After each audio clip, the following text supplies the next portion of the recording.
না না, আজকে আমার বার্থডে না। Hello guys, welcome back to my another short blog. দেখো, আমি ডিউটিতে যাওয়ার জন্য রেডি হয়ে গেছি সকাল সকাল শ্যাম্পু করে। আর আজকে আমি পরেছি কিউট শার্ট। কেমন লাগছে কমেন্টে লিখো।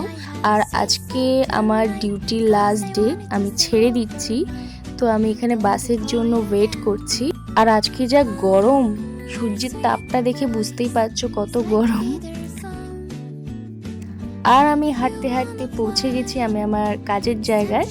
আর এটা হলো আগের দিনকারে ফেয়ারওয়েল পার্টি রেখেছিল, তাই জন্য আমাকে কেক কাটাচ্ছে। ইনি হলো আনুষ্কা ম্যাম, ইনি হলো প্রেষণা ম্যাম। তারপরে কেক খাওয়াতে খাওয়াতে ভুলেই গেছি যে ক্যান্ডেল নেভাতে হবে।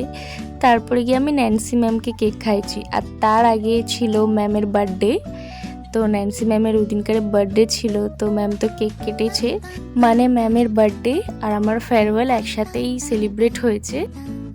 Happy birthday to you, happy birthday dear Nancy ma'am. আমানে हैप्पी बर्थडे गिफ्ट अच्छे से। अरे खोल, आगे बैठिए, आगे बैठिए, बैठिए, खोलिए। ম্যাম তো খুব খুশি হচ্ছে। আসলে ম্যাম ফ্যামিলির থেকে দূরে থাকে বলে তো একটা ছোট্ট আবদার করেছিল, আর আমাদেরকে খাইছে বিরিয়ানি। একটা বছর দেখতে দেখতে কেটে গেল। আমি ভাবতেও পারিনি যে আমি এই জায়গাটায় একটা বছর কাজ করব, আর সবাই এত ভালো হবে, ম্যাম স্যার।